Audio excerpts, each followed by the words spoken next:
Guys and welcome back to my channel Sirf IAS। तो यहाँ पे हम विजय आए से करंट अफेयर की मैगजीन जो कि जनवरी 2021 की है उसे कंटिन्यू करते हुए आज साइंस एंड टेक्नोलॉजी का पार्ट 2 आपके सामने प्रेजेंट कर रहे हैं। तो आइए शुरू करने से पहले चैनल को सब्सक्राइब कर लीजिए, बेल आइकन को प्रेस करिए ताकि आपको रेगुलर अपडेट्स मिलते रहें। अब इसके अंदर जो पहला टॉपिक हम डिस्कस करेंगे वो है ट्रांस फैट्स का। तो ट्रांस फैट्स आखिरकार न्यूज में क्यों रहा समझते हैं। तो ऑयल्स के बाद अब जो फसाई है FSSAI जो फसाई है इसने यहाँ पे कैपिंग लगा दी है ट्रांस फैट्स के ऊपर भी फूड के अंदर कि आप इससे ज्यादा जो है वो ट्रांस फैट को अपने खाने में यूज नहीं कर सकते। अब पहले तो जो फसाई है वो समझ लेते हैं। FSAAI इसका फुल फॉर्म होता है food safety and standard authority of India और शॉर्ट फॉर्म में मैं इसको बोलती हूँ फसाई। आप भी बोल सकते हैं, बड़ा मजा आता है। उसके बाद देखिए इसको एस्टैब्लिश करा गया था under food safety and standards 2006 के अंदर और इसका ये कंसोलिडेट करता है कई सारे एक्ट्स और ऑर्डर्स को जिनका यहाँ पे फूड रिलेटेड आइटम इश्यूज वगैरह आते हैं, फूड रिलेटेड इश्यूज आते हैं। ठीक है, तो कई सारी मिनिस्ट्रीज और डिपार्टमेंट में जो भी ये प्रॉब्लम फूड रिलेटेड होती है इसको आपको देखने वाला होता है फसाई। ठीक है, food safety and standards authority of India FSSAI। इतना समझ गए। तो इन्होंने अपनी ट्रांस फैट की तरफ अपनी नजरें घुमाई हैं। अब आते हैं डिटेल्स की तरफ। तो देखिए रिसेंटली क्या हुआ है कि ये जो फसाई है इसने इशू करा है एक रिवाइज रेगुलेशन। एक रेगुलेशन इसने फिर से रिवाइज करी है। उसके हिसाब से क्या है कि जो फूड प्रोडक्ट्स एडिबल्स ऑयल्स का यूज करते हैं, खाने वाला तेल, जो फूड प्रोडक्ट्स एडिबल्स ऑयल्स का यूज करते हैं या फिर फैट्स का यूज करते हैं एक इंग्रेडिएंट के तौर पे, इसके अंदर इंडस्ट्रियल TFAs से 2% से ज्यादा नहीं होना चाहिए by mass of total oil. जितना भी टोटल ऑयल का मास है उसके 2% से ज्यादा जो है वो इंडस्ट्रियल TFAs नहीं होना चाहिए प्रोडक्ट के अंदर। ठीक है, ऑन एंड फ्रॉम 1 जनवरी 2022। इन्होंने ये बात कब से कही है? 1 जनवरी 2022 से लागू हो जाएगा। इतनी बात समझ में आ रही है? एक बार फिर समझाऊं। देखिए फसाई ने क्या इशू करा है, एक रिवाइज रेगुलेशन लेकर आई है। इसके हिसाब से बात क्या हो गई है कि जो भी फूड प्रोडक्ट्स, मान लीजिए कोई खाना बना और उस खाने के अंदर एडिबल ऑयल का यूज हुआ या फिर फैट का यूज हुआ, ठीक है, तो आप ऐसा एडिबल ऑयल या ऐसा फैट नहीं यूज करोगे जिसका जो टोटल मास है उसके 2% से ज्यादा उसमें TFAs अवेलेबल हो। समझ गए बात को? देखिए अब आप कहेंगे मैम TFAs क्या होता है? TFAs का फुल फॉर्म होता है ट्रांस फैटी एसिड।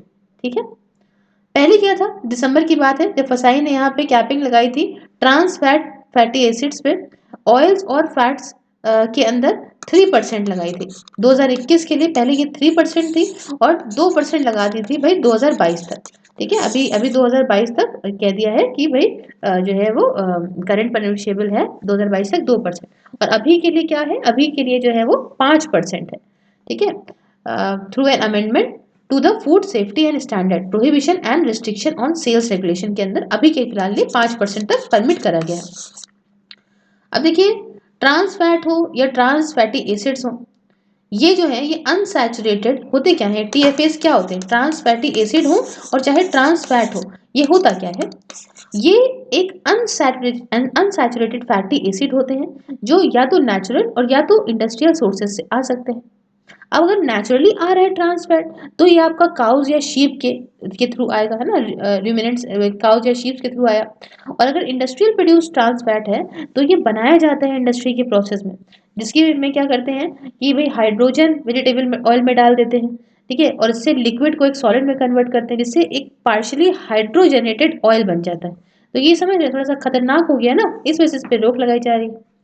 अब देखिए इंडस्ट्रियली जो प्रोड्यूस ट्रांस फैट होता है, जो इंडस्ट्री में बनाया जाता है ऐसा ट्रांस फैट, ये ऐसा मानते हैं कि वेजिटेबल फैट जो मतलब ये माना जाता है कि भाई ये हार्डेंड वेजिटेबल फैट जैसे कि आपका मार्गरीन या घी वगैरह में देखने को मिलता है।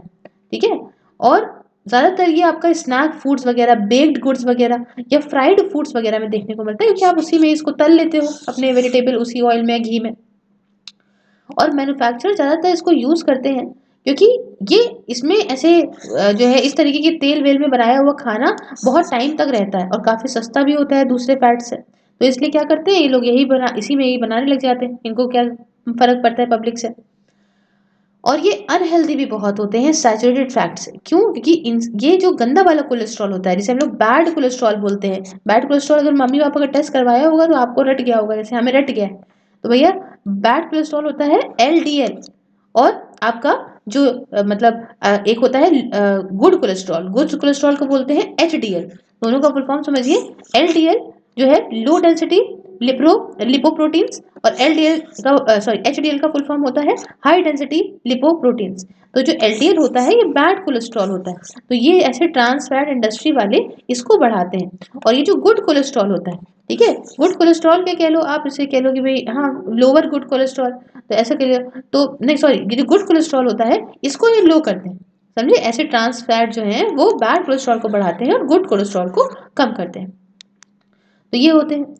अब ये काफ़ी हेल्थ को काफ़ी अफेक्ट भी करते हैं, इवन छोटे ही अमाउंट में करें लेकिन करते ज़रूर हैं। तो अफेक्ट होता है।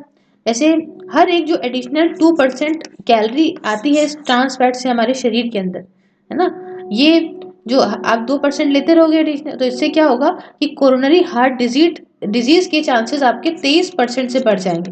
ठीक है, इसीलिए कहते हैं सफोला यूज़ करो और इंजॉय करो, ठीक है, खासकर गोल्ड वाला। तो फिर आपको बाद में दिक्कत हो जाएगी। उसके बाद यहाँ पे अप्रोक्सीमेटली माने तो 5,40,000 डेथ, 5,40,000 डेथ हर साल होती हैं। मानी जाती है कि भाई ये हो सकती है अगर आप industry produce trans fat acid लेते हो। और इंडिया के अंदर जो फिगर है वो यहाँ पे 60,000 जो है अपने नंबर में पहुंच रहा है। अब देखिए यहाँ पे वर्ल्ड हेल्थ ऑर्गेनाइजेशन की बात करें, WHO, अगर इसकी बात करें तो रिकमेंड करता है कि जो ट्रांस फैट का इंटेक है इसे 1% से कम ही रखना चाहिए। ठीक है, 1% से कम ही रखना चाहिए। जो टोटल एनर्जी इंटेक आप लेते हो less than 2.2% gram a day with a 2000 calorie diet जो आप लेते हो, इसमें जो ट्रांस फैट है वो 1% से भी कम होना चाहिए। अब इतनी सारी हमने बात कर ली। अब क्या आखिरकार स्टेप्स लिए गए हैं इस ट्रांस फैट के जो है अगेंस्ट, ठीक है, क्या कदम उठाए गए हैं ट्रांस फैट के अगेंस्ट। तो देखिए यहाँ पे सबसे पहले क्या करा गया है, WHO ने एक लॉन्च करा है कॉम्प्रिहेंसिव प्लान। WHO ने कॉम्प्रिहेंसिव प्लान को लॉन्च करा है कि आप किस तरीके से इंडस्ट्रियली प्रोड्यूस, जो इंडस्ट्री में बनता है आर्टिफिशियल तरीके से ट्रांस फैट बनता है, इसे किस तरीके से हम पूरे वर्ल्ड की जो फूड सप्लाई है, जो ग्लोबल फूड सप्लाई है, उसमें से हटाएंगे 2023 तक। और इसको WHO ने नाम दिया है रिप्लेस का। क्या नाम दिया है? रिप्लेस। अब रिप्लेस का कुल फुल फॉर्म भी है। ये आर कहता है रिव्यू, उसके बाद पी कहता है प्रमोट, एल कहता है लेजिस्लेट, ए कहता है एक्सेस, और सी कहता है क्रिएट, और ई कहता है इन्फोर्स। ठीक है, रिव्यू करेंगे आप डायरेक्टरी सोर्सेज क्या है, इंडस्ट्री प्रोड्यूस जो ट्रांस फैट्स बना के कर कितना कैसे खा रहे हैं। प्रमोट से क्या है कि प्रमोट से जो रिप्लेसमेंट है इंडस्ट्री प्रोड्यूस ट्रांस फैट का, उसे अच्छे वाले ऑयल, हेल्थियर ऑयल की तरफ प्रमोट करेंगे। फिर लेजिस्लेट मतलब रेगुलेटरी एक्शन को लाने के लिए, यहाँ पे भाई हमें किस तरीके से ये ट्रांस फैट को हटाना है, इसके लिए हम एक प्रॉपर लॉ वगैरह टाइप का लाएंगे। एक्सेस में कहता है, एक्सेस कहता है ए वाला कि हम मॉनिटर करेंगे जो भी ट्रांस फैट का कंटेंट है फूड सप्लाई में, है ना, और यहाँ पे चेंज करेंगे ट्रांस फैट का कंजम्पशन पॉपुलेशन के अंदर। फिर आपका जो है सी कहता है, क्रिएट कहता है कि हम अवेयरनेस यहाँ पे फैलाएंगे कि भैया देखो नेगेटिव इम्पैक्ट क्या पड़ सकते हैं इस ट्रांस फैट को खाने से, आपकी ज़िंदगी बर्बाद हो सकती है, आप बर्बाद हो सकते हैं, इसलिए ये ना खाइए, ये खाइए। और ई से इन्फोर्स मतलब जो भी पॉलिसीज रेगुलेशन है उनको प्रॉपर तरीके से उसका इन्फोर्समेंट करेंगे। अब देखिए जो FSSAI है, आई रिपीट जो फसाई है ना, तो ministry of health and family welfare के अंदर ये यहाँ पे काम कर रही है। इसके अंदर ये किस तरीके से फूड सप्लाई, जो हमारी इंडिया की फूड सप्लाई है उसके अंदर से ट्रांस फैट को कैसे हटाएं बाय द ईयर 2022। और एक साल हम आगे खैर चल रहे हैं। ग्लोबल टारगेट तो WHO का है ना, वो उसके साथ देखिए इस टारगेट को पाने के लिए फूड जो सेफ्टी एंड स्टैंडर्ड अथॉरिटी है हमारी जो फसाई है, इसने 2 इनिशिएटिव यहाँ पे लॉन्च करे हैं इसके अंदर। समझिए, पहला इनिशिएटिव है ईट राइट मूवमेंट, सही खाओ बेटा सही खाओ। तो ये जो है 2 ब्रॉड पिलर पे बिल्ड करा गया है। ईट हेल्दी मतलब यहाँ पे हेल्दी खाइए, और ईट सेफ, ठीक है, और सेफ खाइए। तो इससे क्या होगा, इसका मेन एम क्या है कि आप शुगर, सॉल्ट, ऑयल का कंजम्पशन कम करिए बाय 30% अगले 3 सालों में। कैसे? लोगों को एजुकेट करके, है ना, कि पकौड़े कचौड़े खाना बंद कर दो। उसके बाद यहाँ पे दूसरा है हार्ट अटैक रिवाइंड कैंपेन।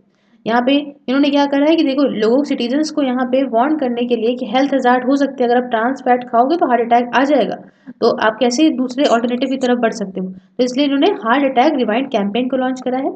और तीसरा है आपका ट्रांस फैट फ्री लोगो। देखिए, जो फूड इस्टेब्लिशमेंट है जो ट्रांस फैट का यूज़ करते हैं, ठीक है, तो ट्रांस फैट फ्री, सॉरी, यहाँ पे जो ऐसे फूड इस्टेब्लिशमेंट है जो ट्रांस फैट फ्री फैट या ऑयल यूज़ करते हैं, मतलब ऐसा फैट या ऑयल यूज़ करते हैं जिसमें ट्रांस फैट नहीं होता, या फिर कोई इंडस्ट्रियल ट्रांस फैट को यूज़ नहीं करते हैं, ये 0.2 ग्राम पर 100 ग्राम में, ठीक है, फूड में। तो ये यहाँ पे ट्रांस फैट फ्री लोगो यहाँ डिस्प्ले कर सकते हैं अपने आउटलेट के बाहर, अपनी दुकान के बाहर, ठीक है, जो भी इनका फूड प्रोडक्ट्स है उसके बाहर कह सकते हैं कि ट्रांस फैट फ्री है, ये आइए और खाइए, तो लोगों को पता भी चलता रहे। अब आप देखिए भाई ना, तारीफें तो कर ली, अब चैलेंज क्या है, अगर इसको एलिमिनेट करना है ट्रांस फैट को हमारे ग्लोबल फूड पूरे जो स्ट्रक्चर है इससे, तो क्या चैलेंजेस हैं? पहला, भैया इतने बड़े लेवल पे लोगों को अवेयर करना बहुत बड़ी प्रॉब्लम है। दूसरा है कि कैपेसिटी, है ना, कुछ स्मॉल और मीडियम फोर्स प्रोड्यूसर जो है वो कैसे ही जो है इसको रिप्लेस कर पाएंगे, उनको सस्ता चाहिए, सस्ता कितनी जल्दी कहाँ से आ जाएगा। तीसरा, रिप्लेसमेंट जो है फैट्स और टेक्नोलॉजी का, भाई इसमें ट्रांस फैट कर दोगे तो रिप्लेस किस चीज़ से करोगे, समझे। चौथी प्रॉब्लम ये है कि ट्रांस फैट एसिड्स जो है जिसका जो इनटेक डेटा है लिमिटेड है, हमारे पास डेटा नहीं है प्रॉपर, और कुछ ही कंट्रीज का मतलब कुछ कंट्रीज के लिए हमारे पास डेटा है, लेकिन यहाँ पे बहुत सारी कंट्रीज का डेटा नहीं है। पर्टिकुलर अगर बताऊँ तो बड़ी बड़ा एरिया देखें, अगर हम एशिया का इसे देखें, अफ्रीका का देखें, ईस्टर्न यूरोप का देखें, या आपका आपका ईस्टर्न मेडिटेरियन एरिया देखें, तो हमारे पास डेटा ही नहीं है, तो हम किसको जाके बोल देंगे। उसके साथ देखिए, जो ट्रांस फैट एसिड्स का इंटेक होता है एक जगह तो है नहीं, और इसका जो डेटा है वो हमें पता ही नहीं है, अलग अलग है, क्योंकि अलग अलग सैम्पलिंग है, हर जगह का अलग सैम्पलिंग है, अलग तरीका असेसमेंट मेथड है, तो हमें क्या बताएंगे, one size fit for all वाली अप्रोच थोड़ी कर देंगे पूरे वर्ल्ड में, तो कंपैरिजन कैसे होगा कंट्रीज के बीच में, सारी प्रॉब्लम्स है। उसके बाद एक साइड में चार्ट बना हुआ है, चार्ट कहता है काउंट डाउन टू 2023, इसमें बोलता है global trans fat elimination 2020 report. तो हुआ क्या है कि सितंबर 2020 की बात है, जब डब्ल्यूएचओ ने रिलीज करी है progress report trans fat elimination को लेके, और उस रिपोर्ट का बच्चों डब्ल्यूएचओ ने टाइटल रखा है काउंट डाउन टू 2023, ठीक है, ग्लोबल ट्रांस फैट एलिमिनेशन 2020। अब इस रिपोर्ट के हिसाब से आइए बात कुछ बताते हैं।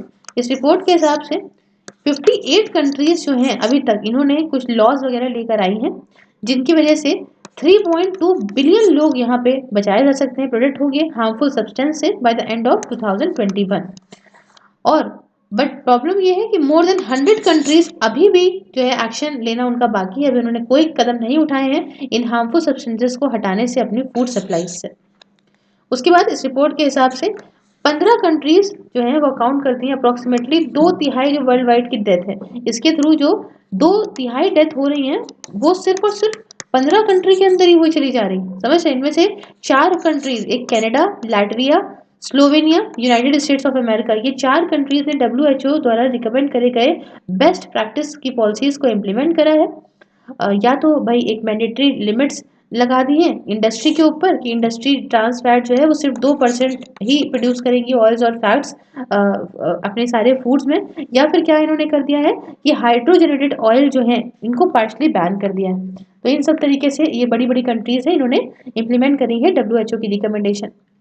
बट जो बाकी की 11 कंट्रीज हैं, 15 कंट्रीज मैंने बताया ना बहुत खतरनाक डेथ हो रही है, लेकिन जो बाकी की 4 तो ऐसे कर रही हैं, जो बाकी की 11 कंट्रीज हैं इसमें आपका अजरबैजान आती है, बांग्लादेश, छोटी छोटी कंट्रीज हैं, भूटान हो गया, इक्वाडोर हो गया, इजिप्ट हो गया, साथ में हमारा देश भारत भी है, उसके साथ ईरान हो गया, मैक्सिको हो गया, Nepal, Pakistan, Republic of Korea हो गया। तो इन सारी कंट्रीज को अभी भी ज़रूरत है कुछ स्ट्रिक्ट कदम उठाने की। तो इतना हमने रिपोर्ट के बारे में भी समझ लिया। आखिरी में हम वे फॉरवर्ड के बारे में थोड़ा सा जान लेंगे। तो देखिए, यहाँ पे जो रेगुलेशंस हैं जो टारगेट करती हैं ट्रांस फैट एसिड्स को, ये आपको इसमें जितने भी कंसर्न हैं छोटे छोटे स्मॉल या मीडियम फूड प्रोड्यूसर्स के, ये एड्रेस करना चाहिए। जैसे कि मान लीजिए भाई लॉन्ग इनफ ट्रांजिशन पीरियड रखिए, टेक्निकल सपोर्ट इनको दीजिए, और नॉलेज ट्रांसफर हो एक बड़े और एक छोटे प्रोड्यूसर के बीच में, तो ये अच्छा सोल्यूशन हो सकता है, क्योंकि उनके पास इतना पैसा नहीं है ना कि यार वो किसी और चीज़ों पे शिफ्ट करे। वो कहेंगे अरे यार मेरा पैसा यहाँ पे तो उसमें ज़्यादा लग रहा है, उसमें कॉस्टिंग ज़्यादा आ रही है, तो उनको थोड़ा सपोर्ट की ज़रूरत है। दूसरा आप कर सकते हो डेवलपमेंट वगैरह किसी ऑल्टरनेटिव सप्लाई का, है ना, अच्छी हेल्दियर ऑल्टरनेटिव दीजिए। ट्रांस फैट के बदले आप क्या दे सकते हो, नेचुरल हो, ऐसा जैसे नेचुरल अनसैचुरेटेड ऑयल्स वगैरह होते हैं, तो आप ये सब लेकर तो आओ कि भाई ये नहीं तो सस्ता है, ये भी पड़ेगा लेकिन आप ये यूज़ करो। तीसरा, mandatory labelling of TFA, trans fat acids वगैरह की जो है, जो ऐसे अनसैचुरेटेड जो भी, सॉरी या सैचुरेटेड जो फैट कंटेंट है, ये इसमें लेबलिंग प्रॉपर होनी चाहिए। सारे ही एडिबल ऑयल में पीछे जो लेबलिंग है उसमें लिखा होना चाहिए कि टीएफए इसके अंदर इतना है, या फूड प्रोडक्ट्स जो है जो भी हैं उसके अंदर सब कुछ लिखा होना चाहिए कि ट्रांस फैट एसिड्स इतने इसमें पड़े हों। तो ये लोगों के लिए जानकारी पैदा करेगा।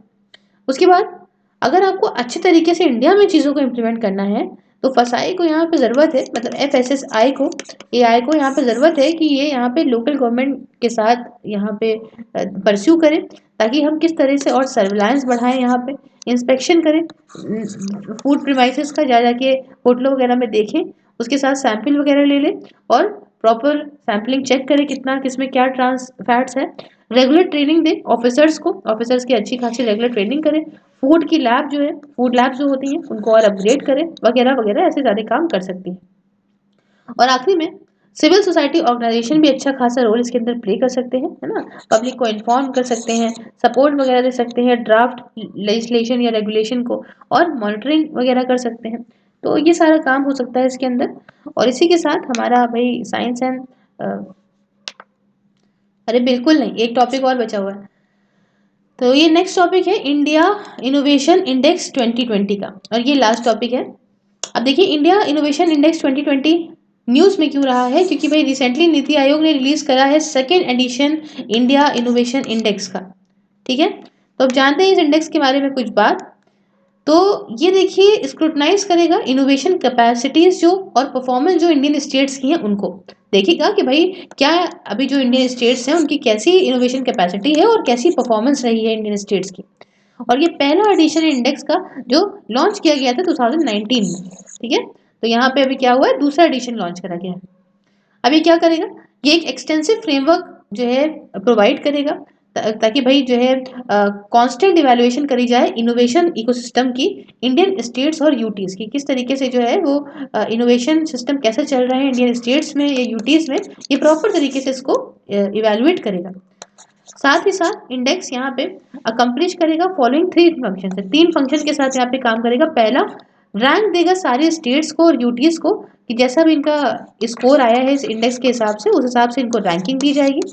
दूसरा क्या होगा, अपॉर्चुनिटीज और चैलेंजेस को यहाँ पे आइडेंटिफाई करेगा। और तीसरा यहाँ पे असेस करेगा मॉडिफाई करने में गवर्नमेंट पॉलिसीज को, है ना, ताकि इनोवेशन और अच्छे से हो सके।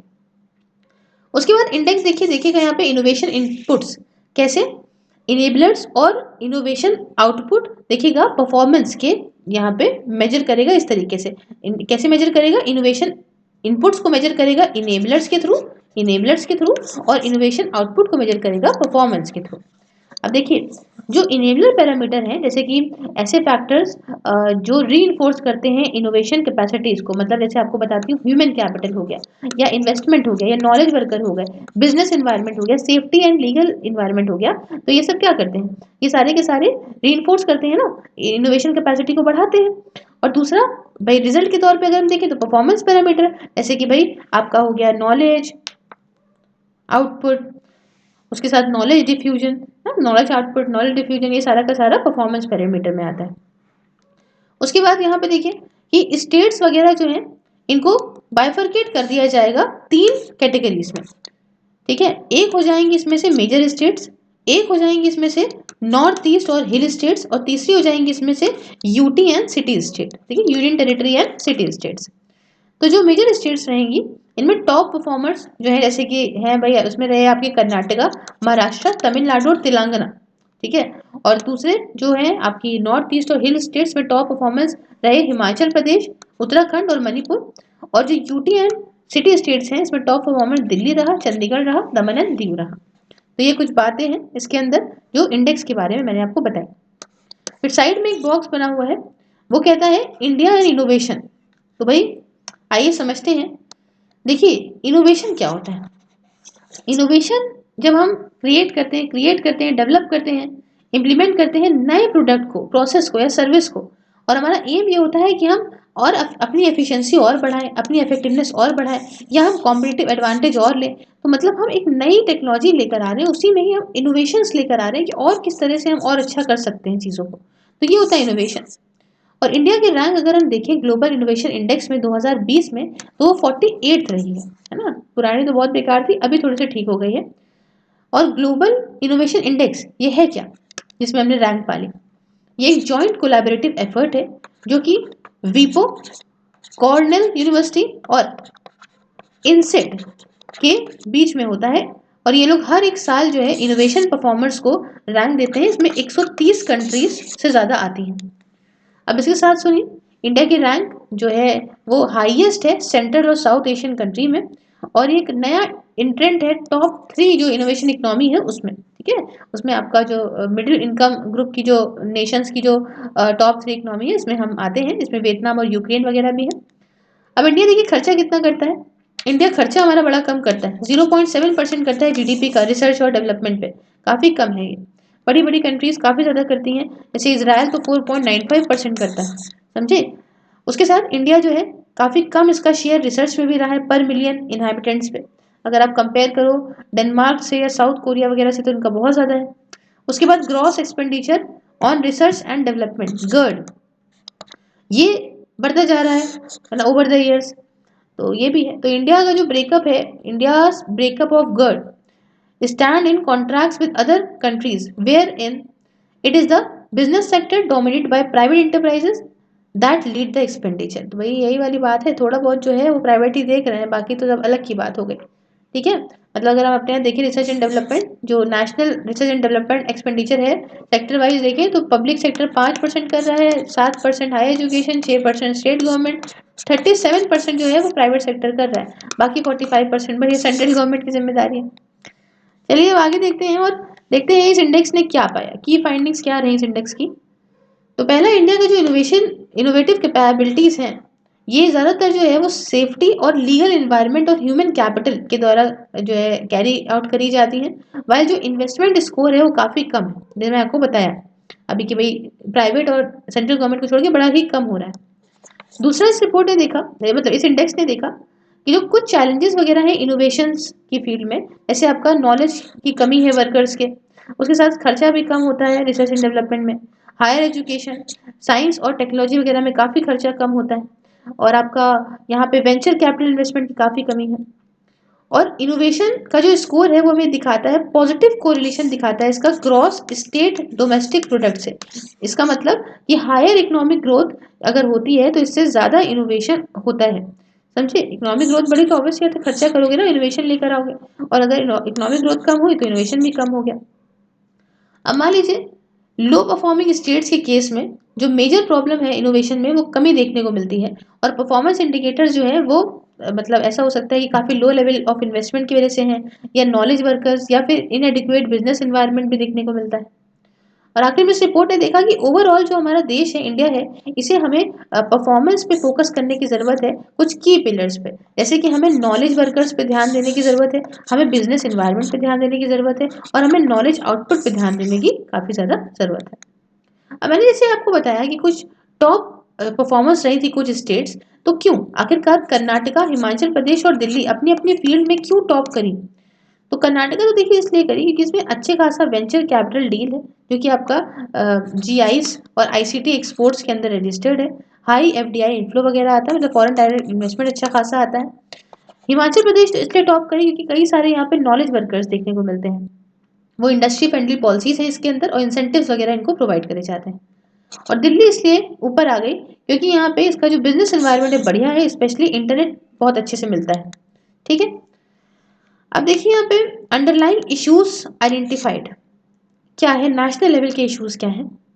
रीजनल इम्बैलेंस देखने को मिलता है with respect to the presence of research institutions in most north east and central states. North east और सेंट्रल स्टेट्स में जो रीजन वाइज आपको इम्बैलेंस देखने को मिलेगा, हर जगह एक समानता नहीं है, रिसर्च इंस्टीट्यूशन कहीं है कहीं नहीं। दूसरी बात, लैक ऑफ इंक्यूबेटर सेंटर्स, इसकी वजह से जो ग्रोथ है यंग बिजनेस की, इनोवेशन वेंचर्स की, ये यहाँ पे काफ़ी ज़्यादा हर्ट हो जाती है, नहीं हो पाती। देखिए, इंक्यूबेटर सेंटर क्या होते हैं समझिएगा, ये ऐसा समझ लीजिए कि ऐसी वर्क प्लेस है, नए नए स्टार्टअप्स वगैरह आए, मान लीजिए अब इनके पास सब कुछ नहीं है, एक वर्किंग एटमॉस्फेयर नहीं है, चीज़ें नहीं है, प्रॉब्लम है इनके पास में, तो ये इनके यहाँ जो है इस एरिया में काम कर लेते हैं, इस वर्क प्लेस पे काम करते हैं, जब तक के लिए ये अपना सेटल नहीं हो जाते हैं तो फिर यहाँ से निकल लेते हैं। समझे, तो बच्चों को रखते हैं, बच्चे ठीक हो जाते हैं, बच्चे निकल आते हैं। समझे, तो भाई ये है, ये ग्रोथ कैसे यंग बिजनेस की होगी, क्योंकि हमारे पास इंक्यूबेटर सेंटर की काफ़ी कमी है। उसके बाद लिमिटेड ग्रास रूट इनोवेशन, एक इंक्यूबेटर सेंटर के तौर पे आप कह सकते हो, यहाँ पे हमारे यहाँ रीजस भी है, अगर आपने नाम सुना होगा तो, ये भी काफ़ी ज़्यादा कंपनीज को वर्क प्लेस प्रोवाइड करता है। खैर, नेक्स्ट पॉइंट कहता है लिमिटेड ग्रास रूट इनोवेशन। तो इन्होंने ये देखा है कि हमारे यहाँ जो ग्रास रूट इनोवेशन है, नीचे लेवल पे इनोवेशन होती ही नहीं है, और यही बहुत बड़ी दिक्कत है। ऐसे इनोवेशन जो होते हैं ये बहुत ही ज़्यादा सस्ते वगैरह होते हैं, लेकिन हमारे यहाँ होते ही नहीं है।